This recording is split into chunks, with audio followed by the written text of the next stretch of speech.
Welcome to star 9 news. CM Jagan పై దాడి వార్తా బాధ కలిగించింది. జగన్ కు రాష్ట్రంలో వస్తున్న ప్రజాదరణ చూసి ఓర్వలేక టీడీపీ దాడులకు దిగుతుందని జలదంకి మండలం వైసీపీ కన్వీనర్ పాలవల్లి మాలకొండారెడ్డి తెలిపారు. బ్రాహ్మణకాక వైసీపీ పార్టీ కార్యాలయంలో విలేకరుల సమావేశం నిర్వహించారు. ఈ సందర్భంగా పాలవల్లి మాలకొండారెడ్డి మాట్లాడుతూ బస్సు యాత్రకు అడుగడుగునా ప్రజాదరణ రోజురోజుకు పెరుగుతుందన్నారు. టీడీపీ నేతలకు దిక్కు తోచని పరిస్థితి ఏర్పడింది. అక్కడక్కడ దాడులకు పాల్పడి అల్లర్లు సృష్టించాలని పథకాలు రచిస్తున్నారని తెలిపారు. ఇటీవల ఒంగోలులో గొడవకు దిగారు. ఇప్పుడు ఏకంగా సీఎం పైనే దాడికి దిగి వారి నైజంపై పెట్టుకున్నారు. ప్రజలు అన్ని గమనిస్తున్నారు. ఎన్నికల్లో ఓటు అనే అస్త్రం ఉపయోగించి టీడీపీకి తగిన బుద్ధి చెబుతున్నారన్నారు. ఇలాంటి దుశ్చర్యలను తీవ్రంగా ఖండిస్తున్నామని జలదంకి మండల వైసీపీ కన్వీనర్ పాలవల్లి మాలకొండారెడ్డి తెలిపారు. అనంతరం కొవ్వొత్తులతో నిరసన వ్యక్తం చేశారు. ఈ కార్యక్రమంలో ఇసుక మదన్ మోహన్ రెడ్డి, వంటేరు రామచంద్రారెడ్డి, సూర్య వెంకట శేషారెడ్డి, శ్రీధర్ రెడ్డి, దేవరపల్లి మధురెడ్డి, జెచ్చర్ల హరిబాబు, వేలమూరి చైతన్య, వైసీపీ నాయకులు తదితరులు పాల్గొన్నారు.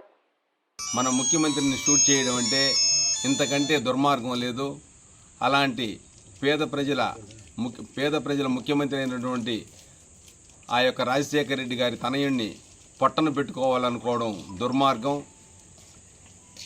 అతనికి ఏమైనా చిన్న పొరపాటు జరిగి ఉంటే, ఇంకొంచెం అటో ఇటో కనుక జరిగి ఉంటే, ఒక అవ్వాతాతల మనవడు, ఒక పేద ప్రజల ఆశాజ్యోతి, పేదింట్లో దీపాన్ని వెలిగించినటువంటి ఆరాధ్య దైవం ఏమైపోయేవాడో.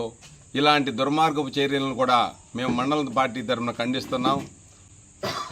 అదే కనుక ఆ విధంగా చంద్రబాబు నాయుడికి కనుక చిన్నది జరిగి ఉంటే మొత్తం తలంతా ఒక బ్యాండేజ్ చుట్టేసుకొని రాష్ట్రంలో ఇది జగన్మోహన్ రెడ్డి చేసిన దాడి, నాకు ఓట్లేయండి అని చెప్పి అడుక్కునే పరిస్థితి. కానీ అదేవిధంగా చంద్రబాబు నాయుడు కొడుకు కనుక లోకేష్ బాబు కనుక ఆ ఎయిర్ గన్తో కనుక షూట్ చేయడం కానీ జరిగి ఉంటే కనీసం అతను ఒక నెల రోజులు మంచం దిగేవాడు కాదు. అయినా కూడా ఎవరిని లెక్క చేయకుండా, ఆ దెబ్బను సైతం లెక్క చేయకుండా మరలా ప్రజల కోసం బస్సు యాత్ర మొదలుపెట్టాడంటే అతని ధైర్యం, అతని గుండె